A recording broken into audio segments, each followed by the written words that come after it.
Lisa, Jacobo, buenos días, buen viernes, gracias por estar aquí.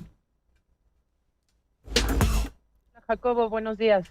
Buenos días, Carmen y Lisa. Buenos días a los dos. Bueno, pues retomemos, les propongo el caso Vallarta, porque bueno, pues es un día importante, sin la menor duda, después de haber vivido 20 años en la cárcel, este personaje que ha protagonizado una de las historias. Pues, ¿qué nombre le ponemos, Jacobo, a esta historia de Vallarta? Una historia criminal, diría Volpi, pero bueno, ¿cómo recuperar esta Una historia novela para analizar criminal. lo que significa la absolución de Israel Vallarta un día como hoy? Sí, pues es una tragedia criminal o una novela criminal, como diría Jorge Volpi, y me parece que vale la pena hacer el recuento. Vamos, son 20 años, es el fracaso de 3 sexenios. Es decir, Ujú. esto ocurre durante el sexenio de Felipe Calderón, después, durante el sexenio de Enrique Peña Nieto, se da la liberación de Florence Cassés, y hay que recordar, se discutió mucho que tendría que haber sido liberado también Vallarta cuando fue liberada Florence Cassés por la intermediación del expresidente Nicolás Sarkozy. Es decir, no fue un acto de justicia tradicional en México, sino se debió a una presión política importante del gobierno francés. Y Bueno, y después un el amparo en la gobierno, corte.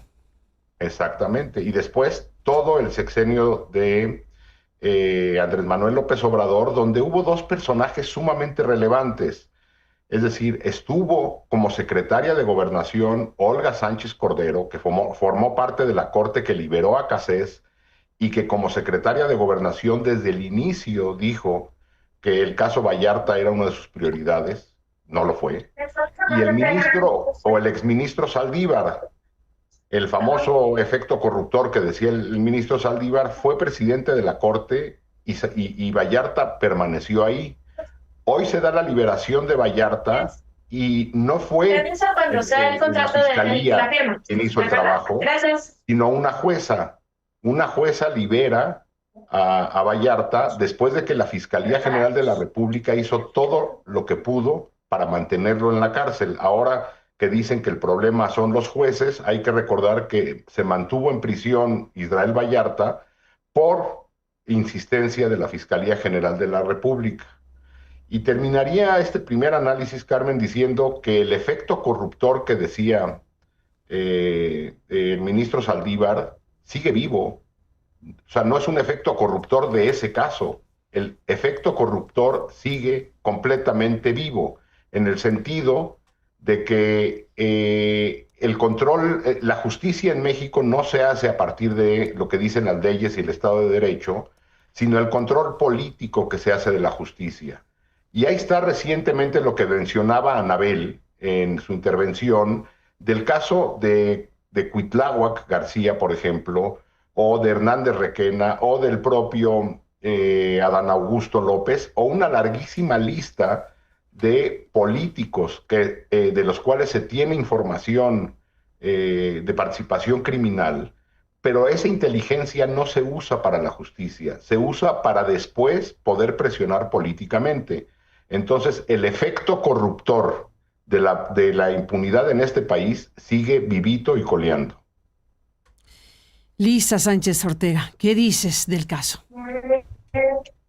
Bueno, evidentemente este es un caso terrible. Yo comparto lo que dice Jacobo de Llam, pero me gustaría irme un pasito para atrás. Este es un caso en donde la prisión preventiva oficiosa se mantuvo durante 18 años, casi 19, porque justamente la Fiscalía General de la República se negaba a cerrar la primera fase del caso en donde se supone que se tenían que presentar los alegatos. Llamó y citó a las víctimas del caso a declarar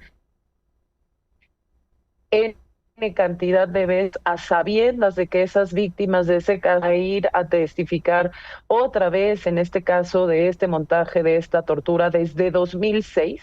Y eso evidentemente retrasaba y retrasaba y retrasaba la posibilidad de cerrar el proceso inicial para que pudiesen entonces dictarle una sentencia a Israel y entonces su defensa también pudiese activar recurrir, digamos, el caso, las impugnaciones necesarias para poderlo sacar. Esos retrasos, que además es una Fiscalía General de la República que argumenta durante esas 2 décadas que son producto de la estrategia de defensa de Israel, se demostró en más de una ocasión, incluso con un informe de la Secretaría de Gobernación del gobierno de Andrés Manuel López Obrador, en un informe que entregaron de más de 900 páginas, en donde dicen todos los errores procesales del caso Vallarta, se demuestra que en realidad esas dilaciones al proceso, ese mantenerlo en prisión sin poderlo acusar en firme, sin tener una sentencia, sin haberle demostrado su culpabilidad, ¿no?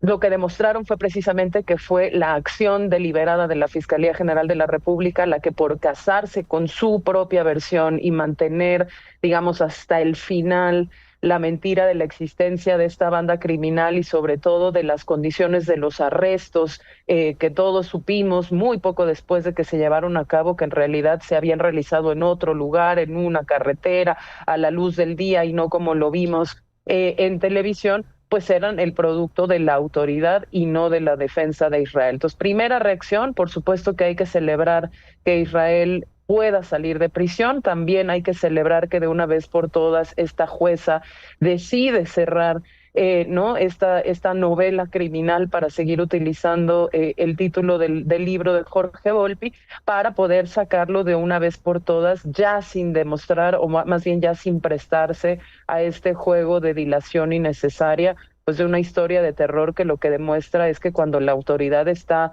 empeñada en fabricar delitos y mantener su propia versión para no perder cara, es capaz de acusar a familias enteras y meter a familias enteras a la cárcel, además en una serie de condiciones pues que nunca se respetaron, no solo sus derechos procesales, sino donde se recurrió a la tortura.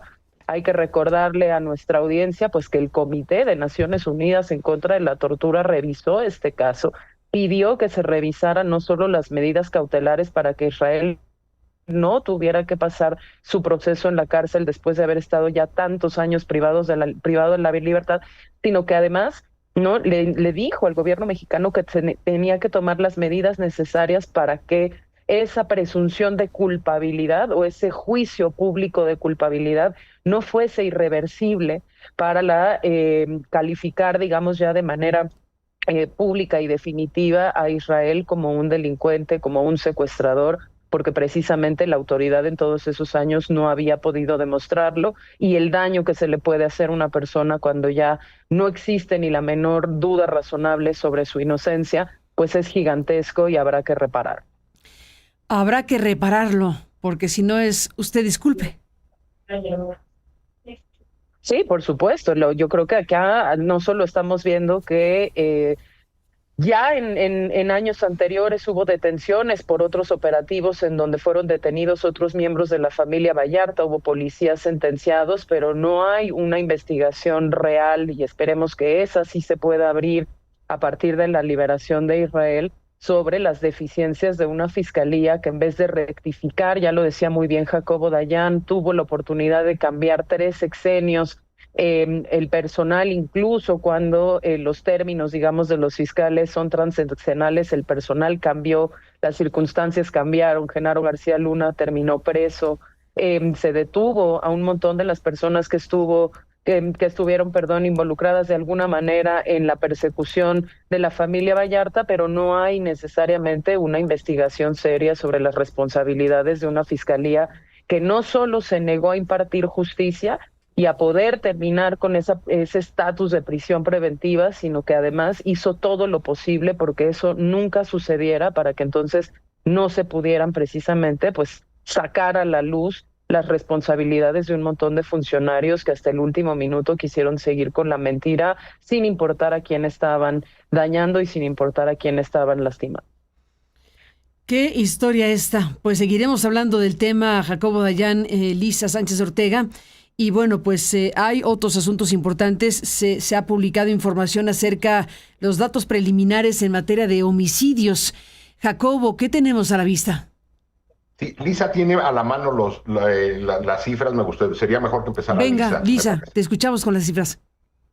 Muy rapidísimo, sacó el INEGI las cifras preliminares del total de homicidios ocurridos en 2024. Esta cifra, recordemos, será final hasta noviembre, cuando efectivamente se hayan realizado ya todas las verificaciones, pero este primer conteo destaca lo siguiente, mi querida Carmen: 33,241 homicidios ocurridos en 2024, algo que representa un aumento del 3,1% con respecto del 2023, es decir, toda esa tendencia a la baja en los homicidios que en teoría pues llevábamos presumiendo durante la administración del presidente Andrés Manuel López Obrador, en 2024 se rompe y el homicidio empieza a subir. Si bien es un porcentaje relativamente bajo, lo que llama la atención es precisamente el rompimiento de la tendencia y la alza. La tasa se nos quedaría en 25,6 homicidios por cada 100,000 habitantes, pero les dejo dos detalles. Para los hombres, la tasa de homicidios es de 46 por cada 100,000 hombres, mientras que para mujeres es de 5,6 por cada 100,000. Otro dato interesante: 20 entidades federativas registran aumentos entre leves y significativos en el número de homicidios que presentaron en 2024 con respecto al 2023. Y hay aquí algunas entidades que nos van a interesar. Tabasco en un año mostró un aumento de 205% en el número de homicidios que presentó entre un año y otro. Baja California Sur del 77%, y esto bien interesante, Carmen, Ciudad de México 31% más. Pasó de 744 víctimas de homicidio en un año a 976, algo que pues por supuesto hemos discutido en esta mesa, no solo por los casos tradicionales, sino también porque en fechas recientes, y esto ya ha ocurrido en 2025, pues vimos asesinatos de altísimo perfil cometerse a plena luz del día en vías rápidas, afectando incluso al círculo cercano de la jefa de gobierno de la capital del país. 7º año consecutivo que Guanajuato es la entidad con mayor cantidad de víctimas a nivel nacional. Colima sigue siendo la entidad con la tasa más alta, pese a que no tiene el mayor número de homicidios. Su población es tan chiquita que aquellos que se registran pesan mucho, 123 homicidios por cada 100,000 habitantes, imagínate. Y pues seguimos con las mismas características de la violencia letal que ya tantas veces hemos compartido en esta mesa. 7 de cada 10 homicidios se cometen con arma de fuego, lo que nos lleva pues a subrayar la urgencia de una agenda nacional de control de armas, pero también de reducción de la violencia armada. Pues los hombres jóvenes, racializados, también son los que siguen siendo mayoritariamente víctimas de este tipo de violencia. Jacobo Dayan, ahí están los números. Sí, vale la pena poner en contexto. Ya Lisa decía de la reducción que se había dado en algunos años del gobierno de Andrés Manuel López Obrador. Todos los años de Andrés Manuel López Obrador tuvo más homicidios que cualquier otro sexenio en la historia de este país, vamos, en la historia reciente, no sé si desde la Revolución Mexicana, pues, pero el gobierno de Peña Nieto deja las cifras cercanas a las 32,000, 33,000 personas asesinadas, que es a lo que está llegando ahora el gobierno de López Obrador, después de haber estado en cifras altísimas por arriba de los 35, 36,000 personas asesinadas, perdón. Pero seguir midiendo, y esto es lo que ha venido haciendo los gobiernos mexicanos desde siempre, medir el éxito o fracaso de una política de seguridad solamente con la cifra de homicidios. Vale la pena echarle el ojo a las cifras de personas desaparecidas. En una realidad como la mexicana, solamente hablar de homicidios es tener pues, la mitad de la historia, literalmente la mitad de la historia. El gobierno de Enrique Peña Nieto, estas son cifras de la Comisión Nacional de Búsqueda, es decir, son cifras oficiales. El sexenio de Enrique Peña Nieto terminó con un tope de 7,067 personas desaparecidas en 2018. El gobierno de Andrés Manuel López Obrador termina con una cifra de 13,360 personas desaparecidas en 2024. es decir, un 89% por arriba de las cifras del último año de Peña Nieto. Y el primer año, es decir, 2025, en lo que vamos de este año, van 8.536 personas desaparecidas, que prorrateado por los meses que han transcurrido, vamos un 9% por arriba del año pasado. Es decir, que este supuesto éxito que se ha venido hablando de una ligera reducción de homicidios en nuestro país es absolutamente falsa cuando se integran las cifras de personas desaparecidas, además de que de por sí esta ligera reducción se está dando ya en umbrales altísimos. Seguir pensando que esta estrategia funciona, es decir, una estrategia de combate, ya sea de abrazos no balazos o ahora con el superpolicía a cargo de la seguridad, es mientras los niveles de impunidad y del vínculo entre la clase política y los grupos criminales permanezcan y no se haga nada en materia de personas desaparecidas, ninguna reducción que se presuma en las mañaneras es sostenible.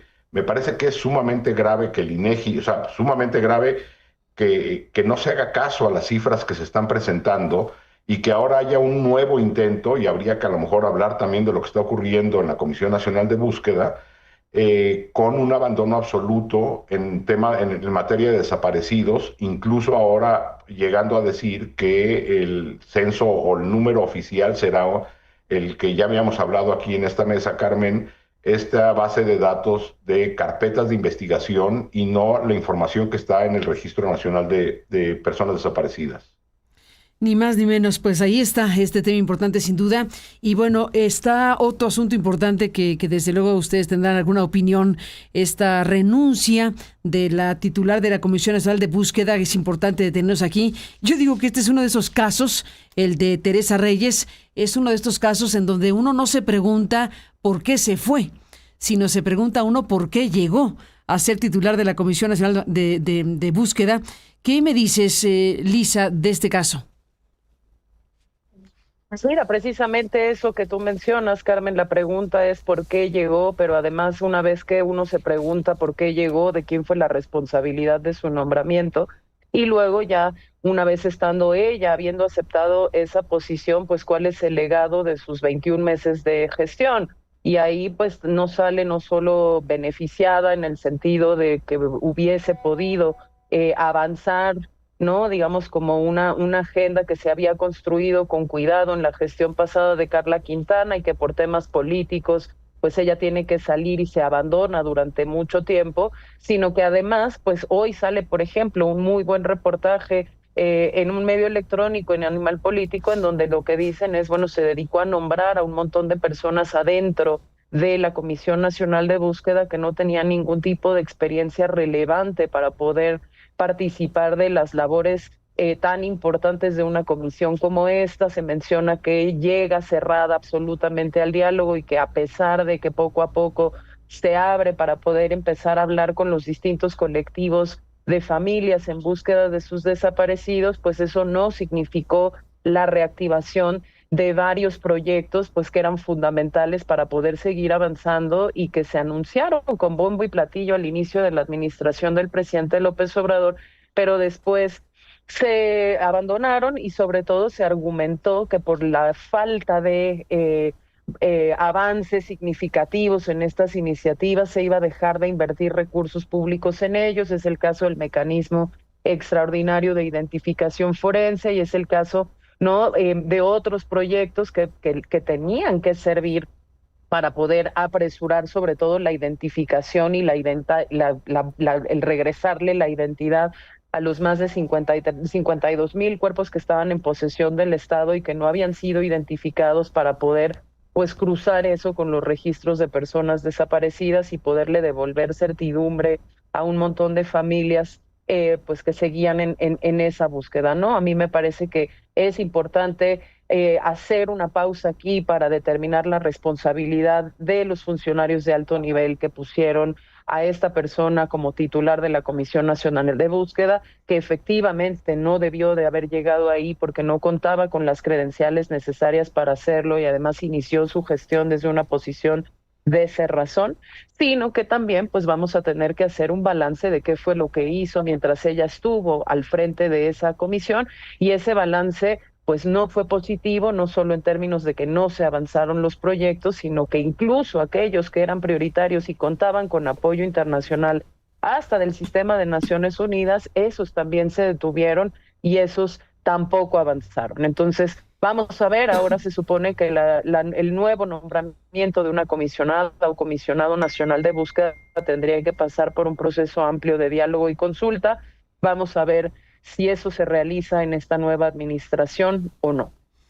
Ni más ni menos, pues vemos que ONU Derechos Humanos en México emitió un mensaje en donde dice las próximas designaciones, subió un mensaje pues hace unos minutos se puede leer esto, las próximas designaciones de las personas titulares de la Comisión de Búsqueda México y del Consejo Ciudadano brindan una oportunidad para fortalecer los procesos de búsqueda de las personas desaparecidas a partir de nombramientos de perfiles idóneos y que tomen en cuenta la voz de las familias. Jacobo, esto está diciendo hace unos minutos ONU Derechos Humanos en México.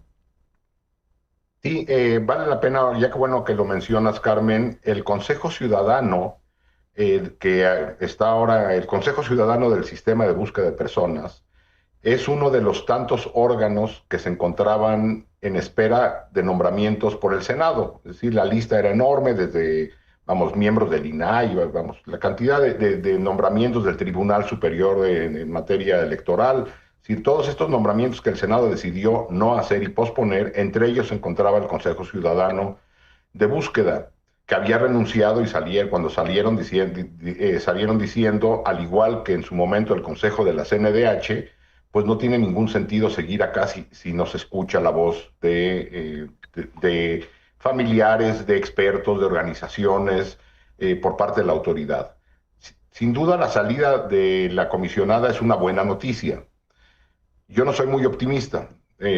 Habrá que ver cómo se hace este proceso de consulta con las familias, es decir, si se hace una consulta amplia a todos los colectivos o como se hizo en la ley en materia de desaparición, solamente con los colectivos cercanos al gobierno. ¿Sí? Son un puñado muy pequeño comparado con el universo de colectivos de víctimas.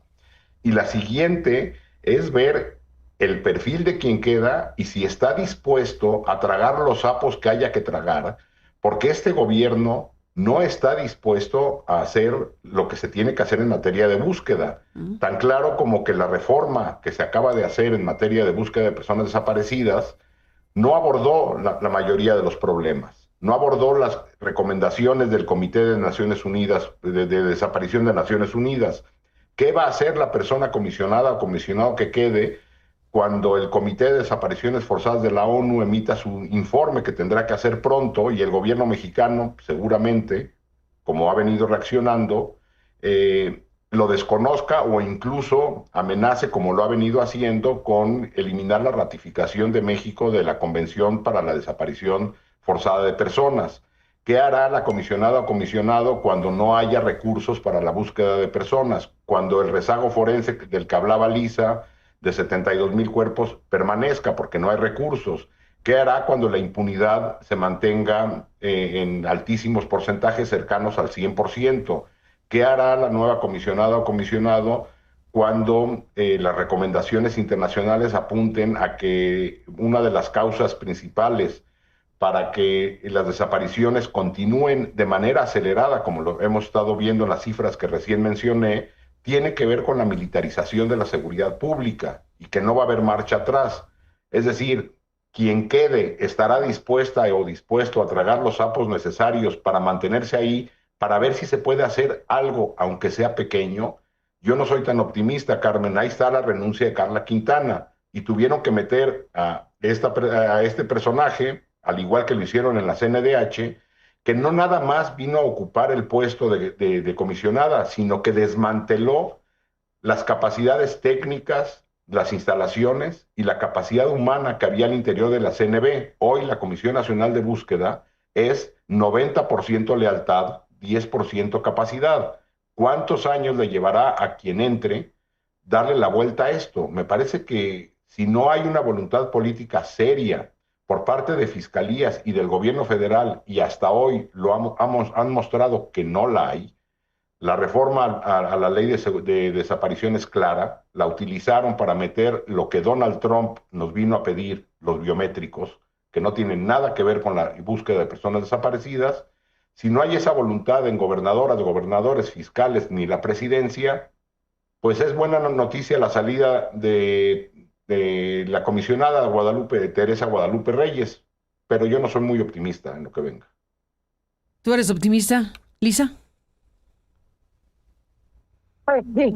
Me gusta siempre mantener un rayo de esperanza. No lo soy porque digamos, la historicidad nos recuerda una y otra vez que pasan los años y este tipo de problemas siguen sin resolverse, porque sobre todo lo que dice Jacobo es lo fundamental. Es decir, se pueden anunciar un montón de medidas o el mantenimiento, aunque sea en el esqueleto y en los huesitos de algunos de los proyectos, ¿no? Como el Centro de Identificación Humana, que también dejaron ahí vacío de contenido, vacío de trabajo, vacío de personal, pero lo fundamental es que no hay un cambio de estrategia que efectivamente permita desactivar ese modus operandi criminal y estatal en donde las desapariciones se convierten precisamente en la manera de bajar estadísticas de homicidio, de no permitir la investigación por parte de las autoridades de lesiones, agresiones, homicidios, etcétera, porque sin cuerpo no hay delito materialmente y porque esta cuestión sistemática de utilización también como una parte de intimidación de las organizaciones criminales de usar la desaparición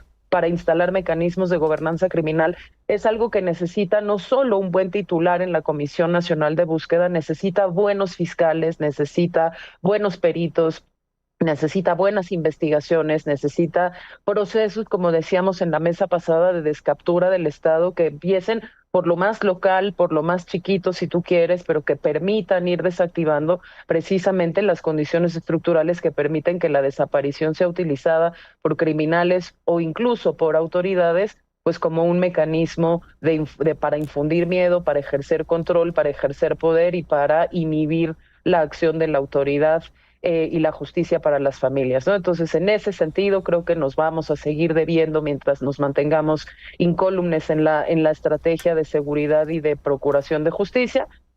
Sin embargo, bueno, pues tenemos que seguir apoyando a los colectivos de familias en búsquedas de sus desaparecidos para que al menos la institucionalidad que se crea para poder apoyar las jornadas de búsqueda y de identificación, pues esa sea dirigida por alguien competente que se dedique a hacer un programa de trabajo serio y coordinado también de alguna manera con la experiencia que ya ganaron estos colectivos de familias y con sus demandas. Pues quedamos a la espera de todo esto y les propongo cerrar como empezamos, cerrar con el caso Vallarta, porque ya nos envió, le apreciamos mucho a Palmira Silva, que nos comparte el video que ha tomado el Instituto Federal de la Defensoría Pública, que estaba a la espera de la salida de Israel Vallarta. Ya salió de la cárcel, es una imagen pues muy, muy emotiva. Dejamos correr este video. Gracias al Instituto Federal de Defensoría Pública que nos lo comparte. Y bueno, pues estamos viendo el video donde Israel Vallarta pues está abrazando, probablemente son sus hijos o su familia, porque pues es un abrazo de alguien que pues está viviendo este momento después de haber vivido todo lo que significa estar lustros en la cárcel y prácticamente 20 años después ser declarado absuelto de las acusaciones que se sostuvieron a lo largo de todo este tiempo, de una historia tan conocida, tan documentada, tan investigada, tan publicada como la historia de Florán Cassés y de Israel Vallarta. Dejamos correr estos momentos de la escena de su salida. Todo bien, todo bien. Por fin. Qué mucho. Por fin. Todo bien, todo bien. Por fin. Todo bien, por fin, es lo que dice Israel Vallarta, todo bien, por fin. Nos vamos, Jacobo, ¿cómo te despides este viernes? Todo bien. Pues después de ver esta escena me quedé pensando en la cifra que dio Sofía de Robina. Hay aproximadamente 1,200 personas en este país que tienen más de 10 años en prisión y que no ha sido probada su culpabilidad. En un país medianamente decente, alguien tendría que ser responsable por los 20 años que purgó Israel Vallarta en prisión. Aquí aparentemente eso no ocurrirá y hay 1,200 Israel Vallarta en las cárceles de este país. Y agregaría algo muy rápido, Carmen. Lisa ya hablaba de la necesidad de reparación del daño. La Comisión Ejecutiva de Atención a Víctimas también ha sido desmantelada en los últimos años, sobre todo en el sexenio de Andrés Manuel López Obrador, cuando se le eliminó el fideicomiso para reparaciones, y lleva ya 2 semanas tomada por colectivos de víctimas pidiendo la destitución de la titular. Ah, caray. Lisa, ¿cómo te despides? Pues mira, Carmen, completando la cifra de Jacobo, son 1,200 personas con más de 10 años sin sentencia, pero 4 personas de cada 10 de las que están privadas de la libertad en realidad no han tenido una sentencia condenatoria independientemente del tiempo que hayan llevado en prisión, y eso es particularmente preocupante en un contexto en donde pues nuestros gobiernos no han hecho otra cosa más que seguir expandiendo el catálogo de delitos que ameritan prisión preventiva oficiosa, es decir, prisión sin juicio, prisión sin sentencia, pues lo cual pues solo va a llevar a que esos números crezcan y este tipo de injusticias las sigamos viendo. De ahí que sea tan importante cuando nosotros señalamos que el crecimiento de la posibilidad de medidas arbitrarias del Estado en este supuesto deseo de entregar mejores resultados en materia de seguridad siempre es muy problemático. Pero para irnos con una nota positiva a este viernes, yo creo que si Israel Vallarta nunca perdió la esperanza, nosotros debemos tampoco perderla. Con esto nos vamos. Me gusta el cierre. Gracias, Jacobo Dayan. Gracias, Lisa Sánchez Ortega. A los dos un abrazo y buen fin de semana. Buenos días. Hasta luego. A los dos, gracias por estar aquí. Gracias. Y bueno, Bye, pues Carmen, chao. Gracias a los dos.